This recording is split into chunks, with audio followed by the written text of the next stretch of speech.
నమస్కారం. ఆర్టీసీ కార్మికులు ఎదుర్కొంటున్నటువంటి సమస్యల మీద తెలంగాణ రాష్ట్రంలో కార్మికులందరూ కూడా జేఏసీగా ఏర్పడి ఆందోళన చేస్తున్న విషయం అందరూ తెలిసిందే.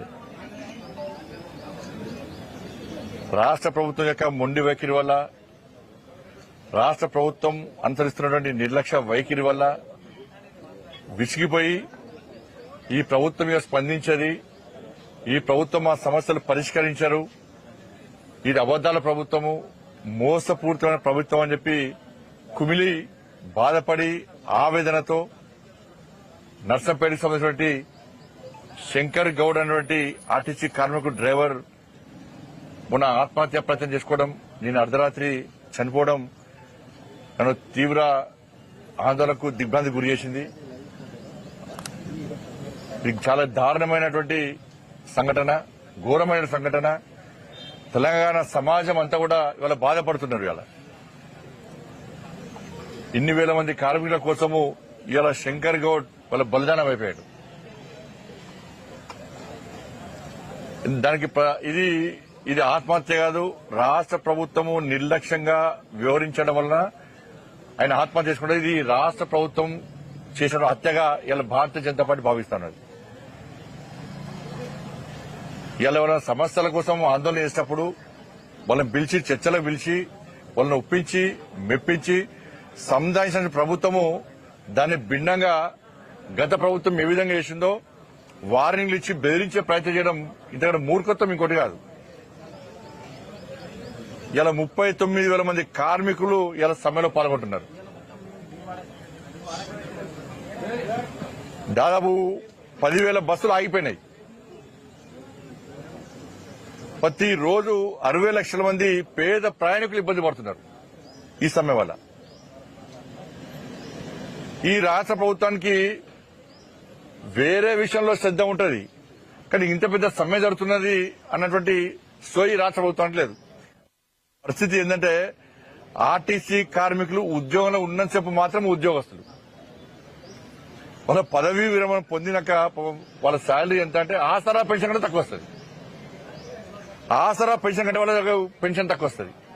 అంత ఘోరమైన బతుకులు వాళ్ళ ఈ పరిస్థితి. ఆ డ్యూటీ చేసేటప్పుడు ఇంతవంత నేను ఆర్టీసీ ఉద్యోగం చెప్పుకుంటారు తప్ప డ్యూటీ అయిపోయినాక వాళ్ళ బతుకులు చాలా ఘోరమైన పరిస్థితి వాళ్ళది. వాళ్ళకు బ్యాంకులు ఓన్లీ ఇవ్వరు ఆర్టీసీ కార్మికులు అంటే, వాళ్ళకి ఎవరు అప్పులు ఇయ్యరు, మందులకు వాటికి వీటికి కనీసం ట్రీట్మెంట్ కోసము వైద్యం చేసుకుందామంటే రూపాయి జేబులో చిల్లి గవ ఉండదు. పెన్షన్ వచ్చాక అప్పులు తీర్చడానికి పైసలు పోతాయి. అంత దుర్భరమైనటువంటి జీవితం ఇవాళ ఆర్టీసీ కార్మికులు గడుపుతున్నారు. ఇవాళ గత ప్రభుత్వం ఇదే చేసింది. 52 రోజుల పాటు గత ప్రభుత్వ హయాంలో సమ్మె చేస్తే 15-20 మంది కార్మికులు బలిదానం అయిపోయారు బీఆర్ఎస్ పార్టీ హయాంలో. న్యాయబద్దమైన డిమాండ్లను, అరే తెలంగాణ రాష్ట్రం వచ్చింది, మన్నపాల మనకు వస్తుందని చెప్పి ఇవాళ సకల జన సమ్మెలో ఆర్టీసీ కార్మికులు చేసిన సమ్మె మామూలు సమ్మె కాదు. వాళ్ళు చేసిన సమ్మెతో తెలంగాణ ఉద్యమం ఉవ్వెత్తులు లేచింది. 52 రోజుల పాటు సమ్మె చేస్తే గతంలో ప్రభుత్వం ఎస్పా ప్రయోగించింది. సమ్మె చేస్తే ఆ రోజే డిస్మిస్ చేస్తామని చెప్పన్నారు. పోలీస్ కేసులు పెట్టింది. అనేక మంది అనారోగ్యంతో చనిపోయారు, ఆత్మహత్యలు చేసుకున్నారు. అయినా ప్రభుత్వం కనికరించలే బీఆర్ఎస్ పార్టీ ప్రభుత్వం. ఆ రోజు కరీంనగర్ లో భారతీయ జనతా పార్టీ బాబు ఆత్మహత్య తర్వాత భారతీయ జనతా పార్టీ చేసినటువంటి యుద్దము మీరందరూ చూశారు. కరీంనగర్ మీడియా మీరందరూ చూశారు. తెలంగాణ సమాజం చూపెట్టారు. జైలుకు పోయినా మేము ఆర్టీసీ కార్మికుల కోసం యుద్దం చేసి జైలుకు పోయినా నాతో పాటు మా కార్యకర్తలు నాకు జైలుకి వచ్చారు. ఆ రోజు అంత పెద్ద యుద్దం చేస్తాం మేము. దాంతోనే ప్రభుత్వం దిగొచ్చింది. ఆ రోజు ఆ ప్రభుత్వం బీఆర్ఎస్ పార్టీ ప్రభుత్వంలో ఇంతమంది బలిదానం అయిపోయామని చెప్పి ఇలా కాంగ్రెస్ పార్టీకి ఓటేస్తే వాళ్ళ మేనిఫెస్టోలో వాళ్ళ మేనిఫెస్టోలో 28వ పేజీ ఇగో మేనిఫెస్టో ఉన్నది. ఇది కాంగ్రెస్ అబ్బాయి హస్తం మేనిఫెస్టో వీళ్ళది. 28వ పేజీ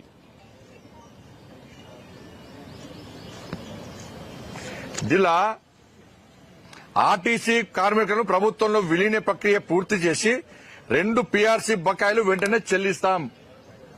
వచ్చే పీఆర్సీ పరిధిలోకి టీఎస్ఆర్ టీసీ కార్మికులకు చేర్స్తాం. వచ్చే పీఆర్సీ పరిధిలోకి టీఎస్ఆర్టీసీ కార్మికులకు చేర్స్తాం.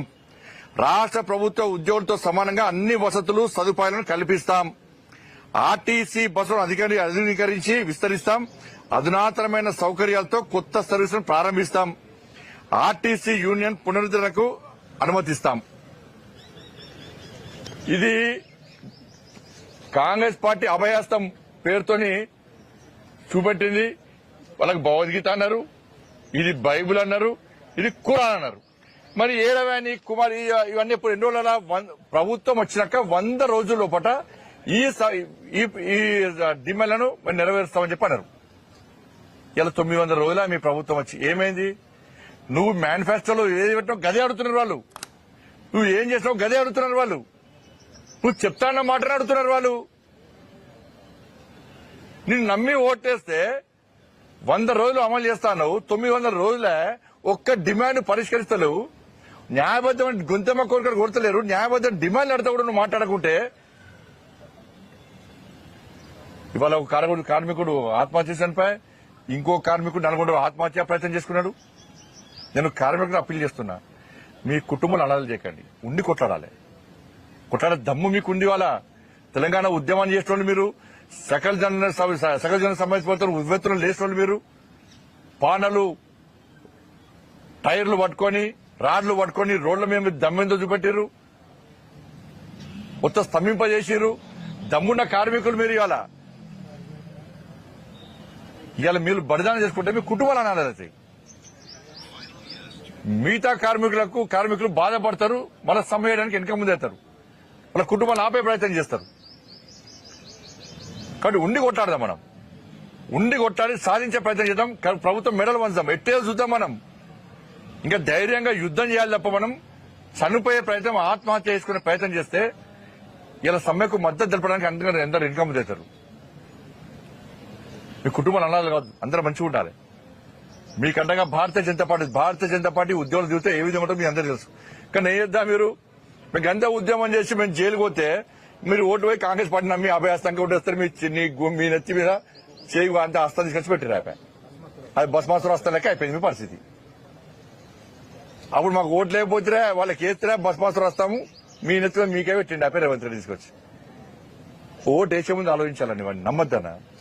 కేంద్రంలో మోడీ ప్రభుత్వం ఉంది, ఇక్కడ మన ప్రభుత్వం ఏర్పడితే ఇవాళ ఈ సమస్యలు పరిష్కారం అయ్యేటి. ఇవాళ హిమాచల్లో ఈ రాష్ట్ర ముఖ్యమంత్రి అంటుండే నిన్న చర్చలు అంటే ఫస్ట్ ఏమో ఐఏఎస్తో కమిటీ అన్నాడు. నీకు నోటీస్ ఇచ్చినప్పుడు నువ్వు ఏం చేస్తావు? నువ్వు పిలిచి మాట్లాడవా? సారీ నోటీస్ ఇచ్చినప్పుడు ఏం చేస్తావు? నువ్వు పిలిచి మాట్లాడవా? అప్పుడు మాట్లాడు. సమ్మె సాధించాక ఇక చూడు సమ్మె చర్చలకు అంటారు. ఐఏఎస్ కమిటీ అయిపోయింది, మంత్రుల కమిటీ అయిపోయింది, అన్ని అయిపోయినాయి. ఇక ఈ కమిటీలో పెడుతుని కాలయాపన ఇస్తారు. దాని కమిటీ ఎందుకు? నువ్వు మేనిఫెస్టోలో ఒక ఆలోచన ఉండే, నువ్వు మేనిఫెస్టో పెట్టినావు కదా, అంశాలు పొందుపరిచినావు కదా, నీకు ఆలోచన ఉంది కదా, ఒక ప్లాన్ ఉంది కదా, మళ్ళీ కమిటీలు ఎందుకు నీకు ఇవ్వాలా? ఎంతమంది కార్మికులు తెలుసు, ఎంతమందికి ఏ విధంగా బెనిఫిట్స్ ఇవ్వాలో తెలుసు, ఎంత బడ్జెట్ కేటాయించాలో తెలిసినప్పుడు మళ్ళీ కమిటీలు ఎందుకు నీకు? ఈ ఒక్కరోజు గొంతమ్మ కోరిన విషయం కాదు అది, చాలా రోజులు వస్తున్నది. బీఆర్ఎస్ పార్టీ మోసం చేసినట్టు మిమ్మల్ని మోటేస్తే మీరు కూడా మన కమిటీలు పెడుతుని కాలయాపన చేస్తున్నారు. ఏం చర్చలు, దేనికోసం చర్చలు చెప్పరా నాకు? దీని అంటుడు ఎమ్మెల్యేల మంత్రుల స్థాయి నుంచి 50% కట్ చేసుకుంటారట. ఎంత అమాయకులు చేస్తున్నారు ఆర్టీసీ కార్మికులు అంటే. ఎంత వస్తుంది? 5 కోట్లు వస్తే రావు నాకు తెలిసి. నెలకు 1 కోటి కొడుకు రావు. దీంతో కార్మికులు ఏమో ఎక్కడ పుట్టాలు కూడా పనికిరావు. పుట్టాలు వండుకోవడానికి, బట్టలు వండుకోవడానికి పనికిరావు అవి. దీనికి బ్రేకింగ్ టీవీ కూడా బ్రేకింగ్ ఇచ్చారు పాపం. మంత్రులు అట వాళ్ళ జీతం 50% శాలరీ ఇస్తారట. మీ జీతం ఎంత, మీ శాలరీ ఎంత? దేని పనికి వస్తాయి అవి? ఢిల్లీకి మూటలు అప్పయ్యడానికి మాత్రం పైసలు ఫుల్ వస్తున్నాయి.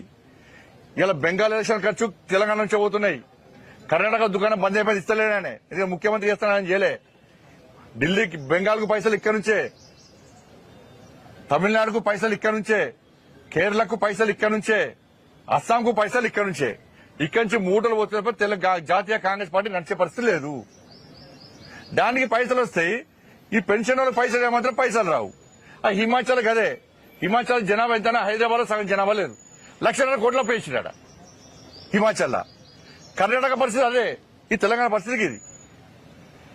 ఇవాళ నేను అంటున్నా, ముఖ్యమంత్రి గారు ఈ చుట్టుపక్కల హైదరాబాద్ చుట్టుపక్కల ల్యాండ్ రెగ్యులేషన్ చేసుకున్నారు వీళ్ళు అన్ని అక్రమంగానే. 1 ఎకరం అమ్మితే మొత్తం తెలంగాణ అప్పులు తీరిపోతాయి. నువ్వు మీరు కానీ మీ కాంగ్రెస్ పార్టీ వాళ్ళు ఒక టీం ఏర్పడి, మంత్రులు ఒక 2-3 మంత్రులు ఒక టీం ఏర్పడి హైదరాబాద్ కాస్ట్లీ ల్యాండ్స్ అన్ని అక్రమంగా రెగ్యులేషన్ చేసుకుని చూసిరా.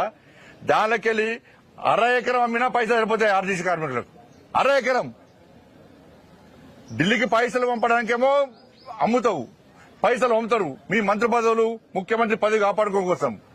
కానీ ఆర్టీసీ కార్మికులకు సమ్మె చేస్తే మాత్రం, ఆత్మహత్య చేయకుండా మాత్రం కనికరం, మానవత్వం లేకుండా, కనికరించకుండా వాళ్ళు ఉసురు పోసుకుంటావు. నువ్వు ఎంతమంది బలి చేయాలా? బీఆర్ఎస్ పార్టీ దరిద్ర ప్రభుత్వము ఎంతమంది బలి తీసుకున్నది? ఇప్పుడు కూడా మీ జీతాలు కట్ చేస్తాం, ఉద్యోగం తొలగిస్తాం. ఆ డ్రైవర్లను పెట్టారు, నా కర్మల్ యాక్సిడెంట్ అయింది, వాళ్ళకి లైసెన్సులు లేవు, వాళ్ళకు శిక్షణ లేదు, నడుపుతున్నారు, యాక్సిడెంట్ అవుతున్నాయి. గింత ఘోరమా గింత పరిస్థితి అవ్వలేదు పరిస్థితి. నువ్వు మేనిఫెస్టో పెట్టిందే వాళ్ళు అడుగుతున్నారు. కాబట్టి భారతీయ జనతా పార్టీ ఆర్టీసీ కార్మికుల యొక్క న్యాయబద్దమైన డిమాండ్లకు, వాళ్ళు చేస్తున్న సమ్మెకు భారతీయ జనతా పార్టీ పూర్తి మద్దతు ఇస్తున్నది. ఇవాళ మా రాష్ట్ర అధ్యక్షుడు రామచంద్ర వారి యొక్క ఆదేశం మేరకు నేను నర్సంపేటలో శంకర్ గౌడ్ యొక్క అంతిమయాత్రలో పాల్గొనడానికి నేను బయలుదేరుతున్నా. ఎట్టి బస్సులో ఈ ఉద్యమాన్ని ఉధృతం చేస్తాం. ఆర్టీసీ కార్మికులు చేస్తున్న సమ్మెకు భారతీయ జనతా పార్టీ కార్యకర్తలందరూ కూడా మద్దతు తెలపాల్సిన అవసరం ఉంది. అగ్రెసివ్ అవ్వండి. ఈ ప్రభుత్వం మెడలు వంచాల్సిందే, ప్రభుత్వం దిగి రావాల్సిందే. నీ కమిటీలు గిమిటీలు పోయి నువ్వు మనిషి ఎక్కడ పెట్టుకో, కానీ ఎట్టి పరిస్థితుల్లో ఇలా చర్చల పేరుతో కాలయాపన చేయొద్దు. నువ్వు నీ మేనిఫెస్టోలో ఇచ్చిన వాటిని మాత్రమే అమలు చేయమంటున్నాం. వేరే కోరికలు, వేరే డిమాండ్ అవసరం. 32 డిమాండ్లు, 20 అన్ని పక్క పెట్టు, నువ్వు ఇచ్చింది అయ్యాయి. రాష్ట్ర ప్రభుత్వం దిగి రావాల్సిందిగా ఇలా నేను డిమాండ్ చేస్తున్నా.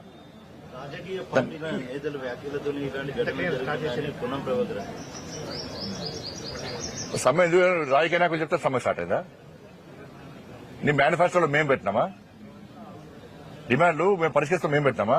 మీ మేనిఫెస్టో మేము తయారు చేస్తామా? 100 రోజులు హామీ ఇస్తామని చెప్పి మేమన్నామా? ఇప్పుడు రేపు కేంద్రం నుంచి తీసుకురావాలంటారు చూడు రేపు. ఇక అన్ని కేంద్రాన్ని అడిగి పెట్టినావు నువ్వు మేనిఫెస్టో. నరేంద్ర మోడీ గారు ఫోన్ చేసి ఇవి పెట్టినామని అడిగి పెట్టినావు నువ్వు. అప్పులు రాస్తాము, అప్పులు తీరుస్తాం, డిమాండ్ పరిష్కరిస్తామని చెప్పి అన్నావు. చెయ్యి, ఇప్పుడు చెయ్యి. ధన్యవాదాలు.